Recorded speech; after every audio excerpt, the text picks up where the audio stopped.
Guys, do you think that we can make it to 10,000 subscribers? Do you think I can pay my bills with that much? I don't know, but I'll let you guys decide. Please like and press that like button so we can make it to the top, babies. Woo! Hey, I'm Scully and this is my second channel. There are reasons why I'm making this channel, mostly to tell people of my two audience that I'm not dead, but there is a list. One, I'm currently finishing up a video that I'm working super hard on, so much so that I lost everything at one point and I have to re-edit a half worth of content, and I don't want this video to overshadow my work all because of some stupid, dumb video that got me mad one time. Two, besides putting everything in my channel, I thought it'd be better to just put discussions and easy form content here. I do want to make longer form content on my main, so having it over here just makes me relax and make a quickie so it'd be okay and not stressful. Three, that's what these people want me to do. My list of pet peeves on YouTube is very long, like videos wasting my time, a video not being funny nor entertaining, not doing research, and then there's Canadian Guy A. And it's funny because he does all the things that I hate. Of course, I'm gonna be biased in this video because I have beef with the guy, and not only that, but he mentions me in streams for some reason, even though I'm like, I'm just a dude saying an opinion. It doesn't matter.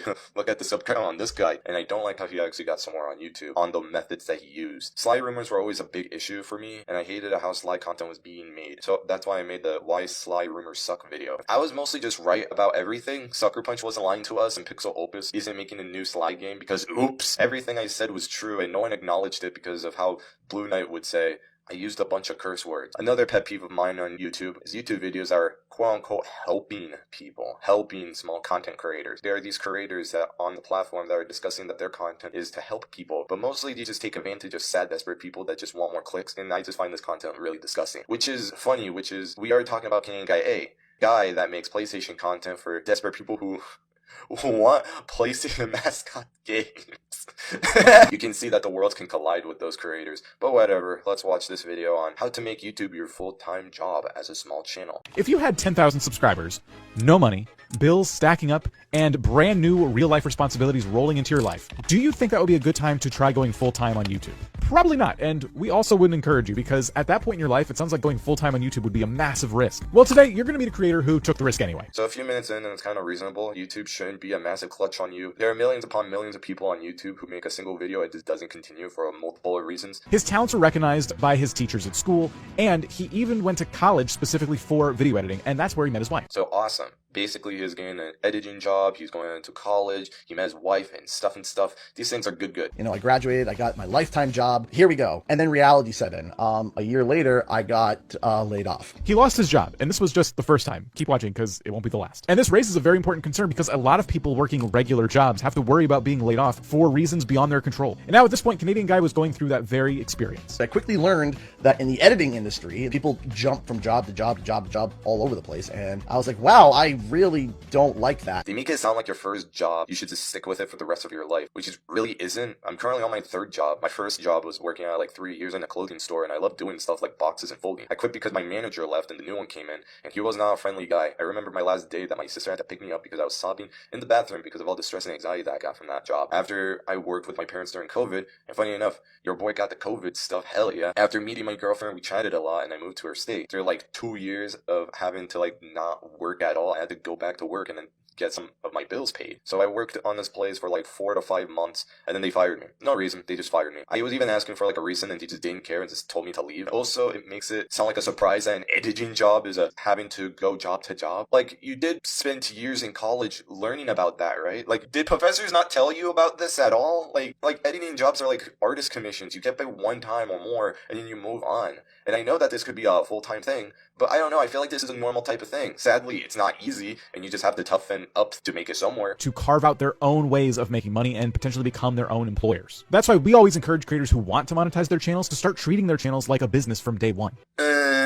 That's not fun. That's not the only reason why people make videos, and I don't like this mindset. Because treating your channel like a business means that not only that you have to take it super serious, but also that you're not doing videos as a hobby or something that you enjoy. You're just making videos for the money of it. And there's nothing wrong with that. I'm perfectly fine with people making videos for money and enjoying the thing that they do. I'm happy that people can actually make stuff on YouTube and get to do what they love and getting paid. But small channels doesn't work like that. I've seen many channels do this strategy and fail so much. What you are asking people to do, be successful on YouTube, is to pump out content daily in order to grow and make money. It's not the content part that is the fun part, it's the paycheck at the end. Like, how am I supposed to see this as if I work so hard on a video, I wouldn't make it to my deadline and I wouldn't be able to get paid, because YouTube is just a funny little site that absolutely loves channels like Canadian Guy A, but not channels that work so incredibly and terribly hard on their content. When if you treat your channel like a business, your channel is just your job.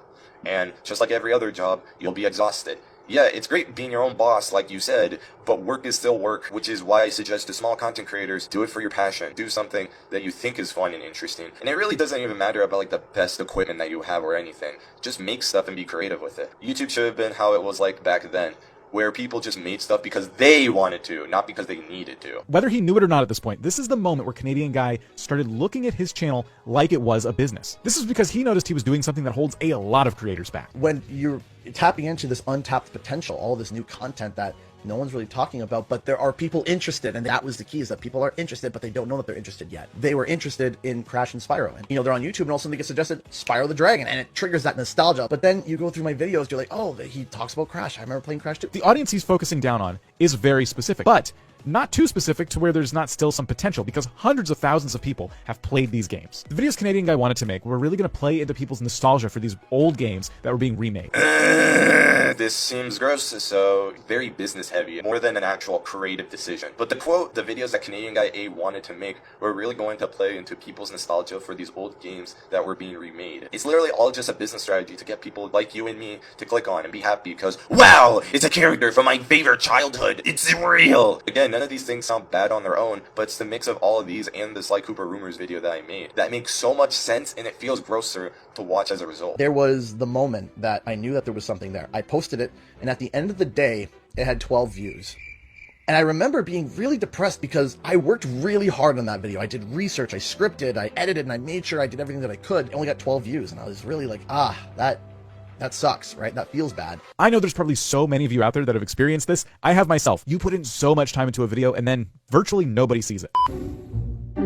I don't know anyone who actually makes their first video and try to make it into a success and then gets sad as heck that it doesn't work out as well. And that's why I just don't even care. It happens sometimes and you just either have to promote it more or you just have to deal with it. However, I do find it gross that they are trying to manufacture success on YouTube so early on and just try to place it off as this some type of funny joke. What's actually funny is that while he is saying that he worked so hard on this video, at the end he doesn't even mention how hard he works anymore.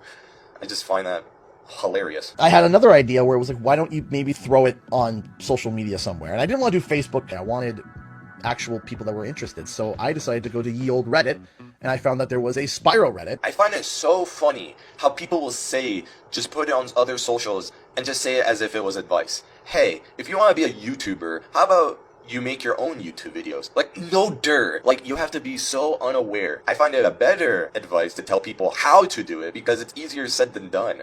Like, of course your video didn't get anywhere. 2 of your subscribers saw it. 2 channels, those who talk about small content careers growing. Stop making this point. Stop thinking that no one does this. Literally every YouTuber does it. And if they don't care if they get the views. People just want to make their videos and put it out there and just forget about it and move on. Unlike you guys that will just treat every video like a clock in and clock out job. Where's the fun in all of this? The 3 creators began chatting, and they started to trade information about the potential return of Spyro, which is something they were all kind of curious about and thinking this could happen one day. First, I was going to make it into a sarcastic remark, but when I think about it, I'm actually wondering, like, why didn't they just mention those people? Why didn't they just shout those creators out? I mean, they were all in the same plan. I guess they just don't matter. They don't have bills to pay. It's not like they're big like Canadian Guy A or have a job while making videos. Or they would love to have some more subscribers on their way. How come Canadian Guy A gets this all attention? It's weird. It's weird because the video is supposed to support creators large and small. It's weird that they just don't even mention them. The 3 of them all went to different socials and started posting their content and kept trying to build that hype. So this is it. We're at the moment now. We are modern day Canadian Guy A in PlayStation content. Yeah, I know, we're still under the 10K story. It's until now that he grabs a bunch of info and makes rumor videos and is just passing them out like candy and building up the hype. What am I supposed to think about when I hear building up the hype? In order to get more people, we have to build up the hypes for games that don't exist and then hammer that for months until it does or not. And if it does, you can run and do a victory lap. And if wrong, well, I didn't say it. It was my fans that made me want to make the video. Not only did this experience indeed build the hype, but it also built a community. I seriously can't think of a single person in that community who doesn't cry about wanting a new Crash or Spyro or Jack or Sly or any of these things. It's just sad, and besides remarking all of the good stuff about those old games that they love and creating stuff that people will see and be interested in the fan base, they just sit on their shells and weep. Take anyone's word as fact. It doesn't care about if it's true or not. Again, the Sly Rumors video. Honestly, it just feels like Canadian Guy A implanted himself into it. It just made it worse because of these videos. So this is all going on for a while, and one day he wakes up because his phone is just exploding. It turns out all of this hype that he and other creators were trying to build around the potential return of Spyro had come true because details leaked about a new Spyro game. What had happened was that my channel was already established in the keywords Spyro Remastered and Spyro Remaster. So when that trailer dropped and people were looking for information, the first channel that was coming up was mine. Who would have guessed? The goal? Make as much content as possible. The problem? He has a full-time job and a family to support. At this point, I'm like so tired right now. I just can't. Hey guys, to order to make your channel big, number 1, find a niche and play it up on their childhood nostalgia. 2, make rumor content of those games. 3, if the games are real, awesome. You're making bank. 4, keep making boring content about the games in question. And honestly, who cares? You could just make a 10-minute video about, wow, these graphics looks insane. That's pretty cool. And repeat that again. He adapted and he tried making a new style of content he wasn't used to making. That decision, though, meant that he was one of the first creators to start reporting on this news in real time. This live stream introduces him to a whole new audience and a new revenue stream because when you're live, you can get things like super chats. Bro, I'm just... Like, am I the only one? Am I the only person that's seen this video's flaws? What could have been such a fun video about how small channels can grow and how to get somewhere is just a Canadian Guy A biography, and that's something that should have been fun of a stream and talking about to the chat is just, it's another money pool. But by the way, in order to make money on YouTube to get super chats, you have to get over like 1K subscribers and 4K hours of watch time on your channel, meaning we aren't small YouTubers anymore, we're just mid-tier right now. Actually, we're at 5K, so yeah. You know, all those times that Canadian Guy A cried to me, saying that he cared so much about his content that he makes. If he really does care, why does it sound like every move and every video just sounds like a business decision? He made these videos and it paid off, and then when he started streaming and it really paid off because of super chats, it just, again, it's the mix of all of these things. I just don't appreciate how every single move is just a money pool. It's just, I just thought it'd be okay to do streams, and then later on it's just like, yeah, it was intentional, I did that on purpose. Just stop lying, just tell the truth already. He's got a new job, his wife is pregnant, and they've just moved into a larger place. But then real life strikes again. Canadian Guy gets laid off from his job a second time with a baby due in just 2 days. So no job, and now no money because they had just spent everything moving into this new place. And if all of that wasn't bad enough, one day, out for a drive, their car gets totaled. I honestly don't think there's a movie written in such a way where the main character has like all of these struggles pile on all at once. The audience would just walk out because it wouldn't be seen as realistic. We hit a fight or flight situation where we're like, doom was very much looming. We felt very much like, this is it. This is like, we're done. We're toasted. My wife said, what about YouTube?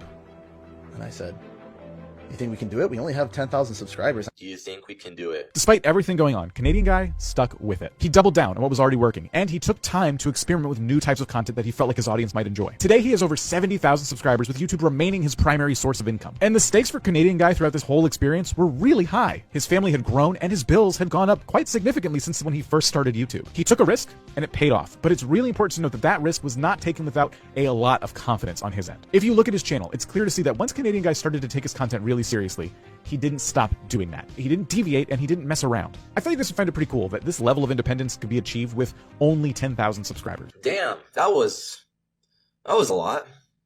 A lot of nothing. Literally everything I expected of Canadian Guy A making his content. Except, you know, I thought I was being too speculative.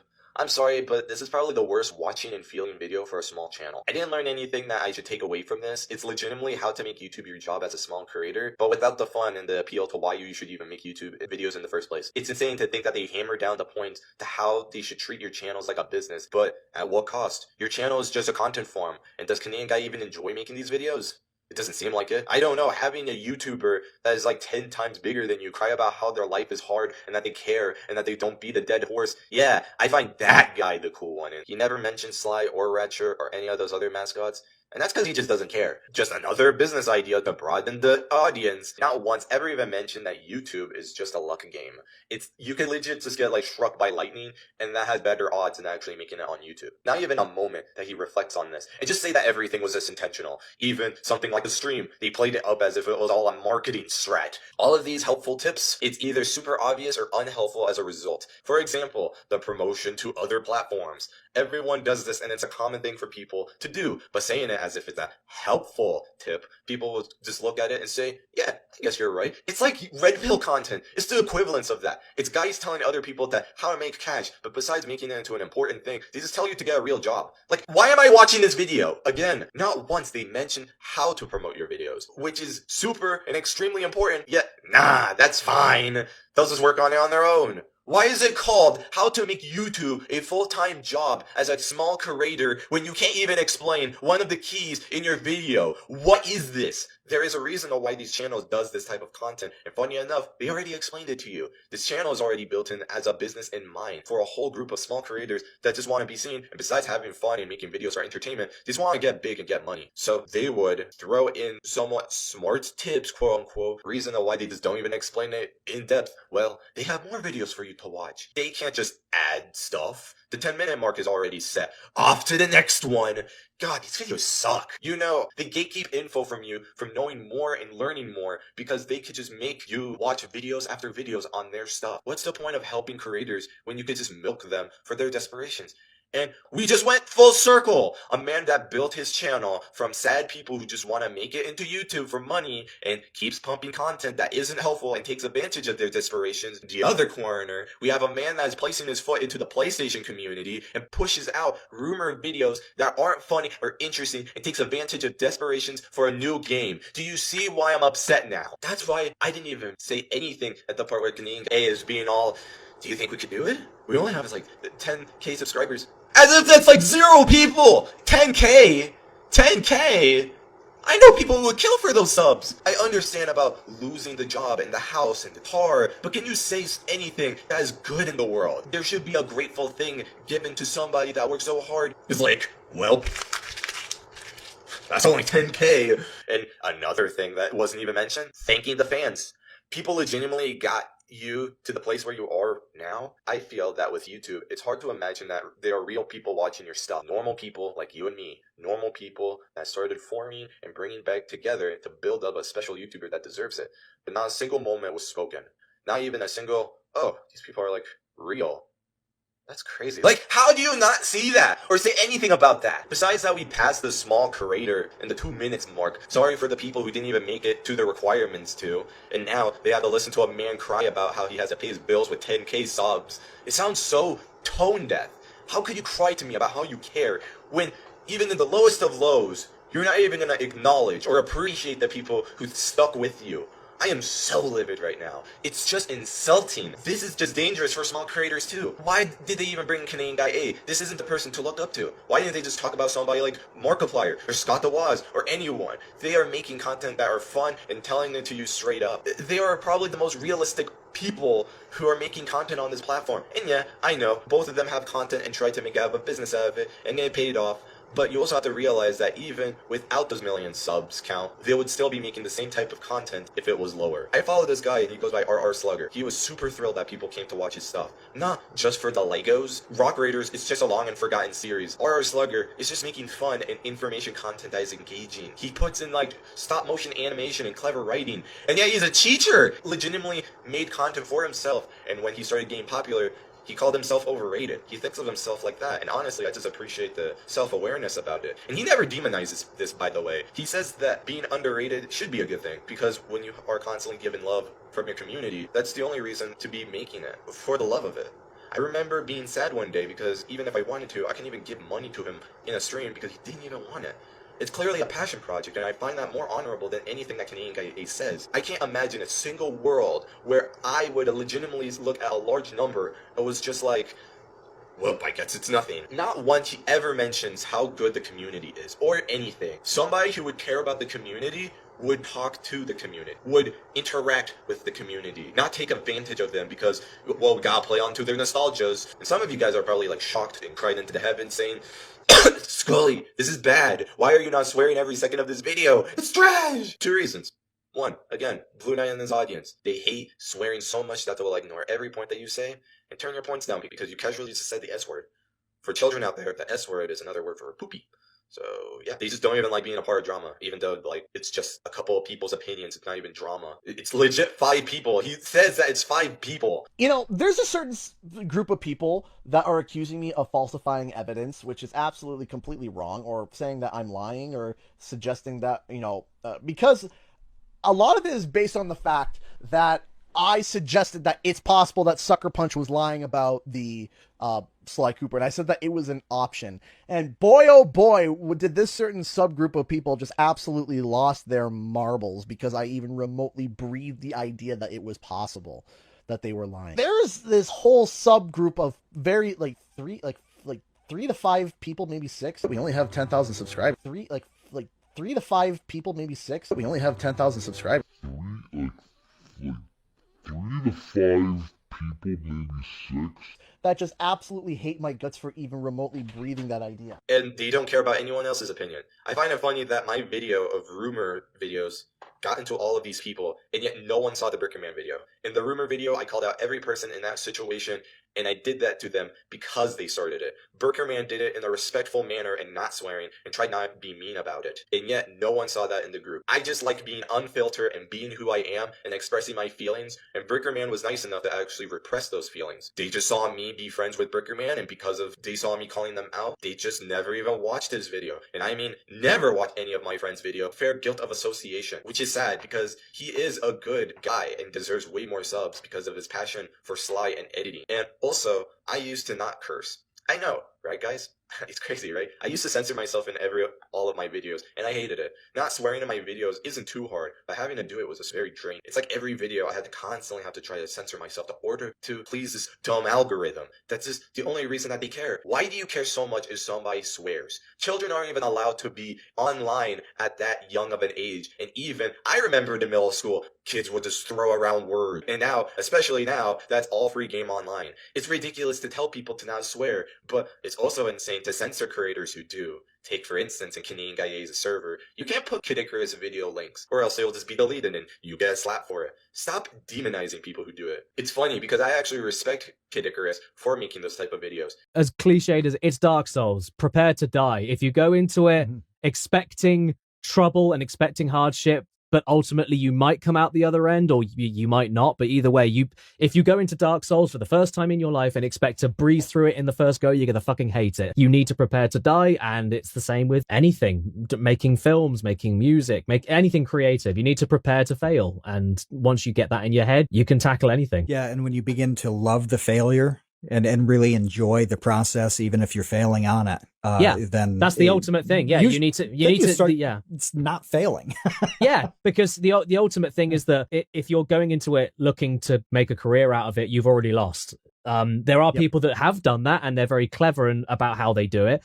But in general, if you go into something like this as an independent person and you're like, I want to do this and I want it to be my job and I'm going to make videos in a certain way and expect this to happen and I expect to make money at this point and I expect to make this much amount of money, and if I go by what this other YouTuber told me and this business course I studied at school, if you go through all of that, you're going to hate the process because you've gone into the process expecting results from something. It's like, well, like with me and eating healthier and working out, I can't expect to lose a load of weight and tone up a little bit immediately. It's a long journey, and the most important thing is that if you don't enjoy the journey, you shouldn't take the journey. If you do enjoy the journey, then just enjoy the journey, and if something happens, awesome, and if not, it doesn't matter. You enjoyed it anyway. That's the most important thing.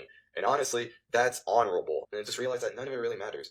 All you just gotta do is just make fun stuff. And it doesn't really matter if any of these, if you take too long on a video, people will come back again because they're watching it for you. They're not watching it for the subject matter. That's the reason why I watch his videos. I don't care about the subject matter. Whatever he says, it's entertaining, it's fun. I'd rather listen to it. I can't sit down and watch a Canadian Guy A video. I would legit have to watch his content just for the subject alone.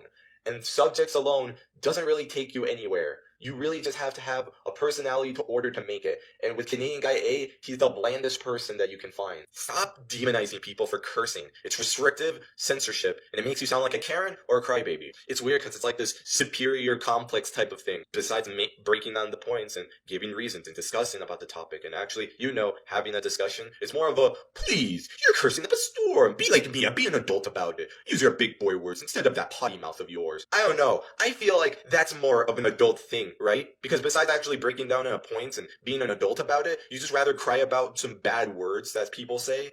Grow up. Grow up. For real. You still have to go to church every Sunday and not be in a Call of Duty lobby or Discord or Twitter. Maybe on Twitter. To talk to these people because they just want to be bland and boring as their content. Bro, just explaining it. It just gets me mad. And it's just so cringe. It feels like one of those clips of that dude being like, top 5 Fortnite YouTubers who swore. It's just lame. They just don't care, but they will come to your channel and dislike bomb and report your channel though. Wait, but didn't you say that they all blocked you in the comment section under that video? Yeah, they all blocked me. And heck, they could get someone to look at my account secretly with an alt account, which is actually a normal thing for these people. Gaming channels are so weird.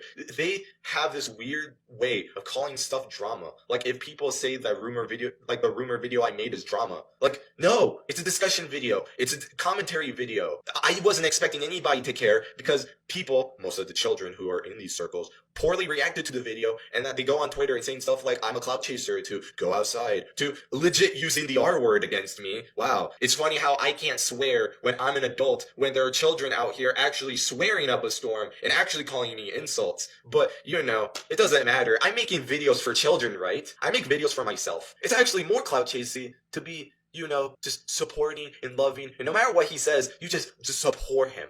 On the limit. Just doesn't even matter what he says. He's just a good guy. He's just a good guy. He has a wife. He has children. He owns a house. He's just a good guy. He's just a good guy. You want to know who else is a good guy? All the other YouTubers I mentioned. But I guess they don't matter, right? They don't have wives. They don't have a house that they own. I'm not a good guy. I have a girlfriend and a dog, and I own an apartment. I'm not a good guy. I don't have a family. Is that the thing? Blue Knight tagged Canadian Guy A on the tweet. How is that trying not to get someone's response? And touch grass. I moved out of state, bro. Have you left your room lately? Oh my god, bro. Oh my god, bro. He blocked all those people. Why is he talking about us? Doesn't he have like 1,000 more of subscribers? There's no reason of him to talk about me. And you say that I'm clout chasing. I expressed an opinion and he reacted poorly. How else am I supposed to, what am I supposed to do? Oh my god, you're making content out of this. That's so evil. That's so wrong. I don't make money. I haven't made money. Everyone has a sick delusion that on YouTube, you make money, out of nowhere. Even when you have, 0 subs, you make money. I've never made a damn cent off of my channel. I never made that. But you wanna know who can't say that? Canadian Guy A. They'll just, bomb it, and then they'll just be like, what an evil take. I can't even believe it. When all of them are, 10 times bigger than me. I didn't even promote this video. How is any of this, productive? How is any of this supposed to, help the community? You can't even, begin to criticize any of these people. I'm just saying that I don't appreciate the way that they conduct their content, and I don't like their videos because of this type of thing. And I really do believe that it is taking advantage of a small niche group of people because it plays off their nostalgia. People really think that I killed a man today. People really thought that I, murdered him for some reason. And yeah, I get it. The tweet was really rough. The tweet was malicious. The tweet was very harsh. I expressed my opinion very, unfiltered. But like I said later on Twitter, the points still stand. The video's bad, and I still don't appreciate and support this type of videos and content. And the one thing that I should suggest people to do, look for actual small creators. Look for actual small creators that are actually making content. Watch a video because you care. Watch a video because the person is giving you something. Rather than I just need to. So I did have a strategy back in the day, and that was the strategy that was kind of the go-to. Everybody kind of tried to do it, and you tried to keep topical, you tried to do viral topics. So what happened was I started looking for other work anyway, because I was like, I think the ship has sailed, I think I've had my time.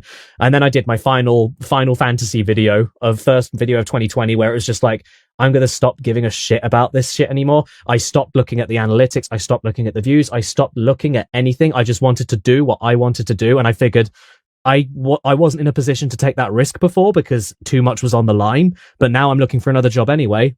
why matter? It doesn't matter anymore. I'm stopping the videos anyway, so I might as well just do the kind of video I've always wanted to do for the last like 3 or 4 years. And that's how I've now got to where I am now. So ironically, the strategy was going from having a strategy to flushing it down the toilet and not giving a shit anymore. The second I stopped caring, everything went up. And that's the funniest, most ironic part of the story. You know, it's crazy. I don't know. I mean, it's, you kick yourself because you're looking at, and you're like, I wanted to do this years ago, and I could have done this years ago, and I could have been in a much bigger place than I am now, and I could have all of those stressful, like I had a very stressful tax situation in 2015, 2016. I had all this shit going through, and like all of that could have been avoided if I just stuck with my gut and done something a little bit ballsy and gone out of my comfort zone just one time. And I didn't do it because I figured if I did that, I could potentially lose what I'd already gained.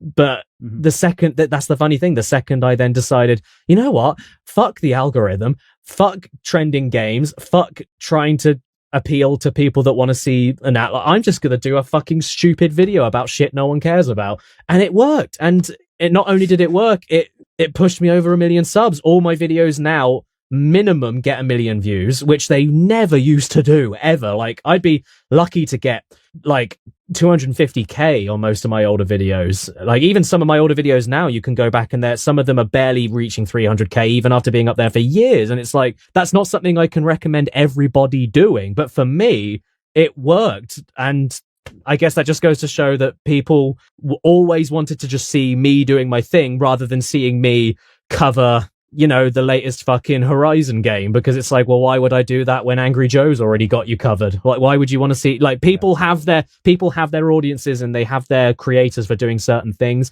And I think I was just trying to put my eggs in too many baskets. And it's like the second I just tipped the basket out and just put myself in the basket, that was it. I was fine.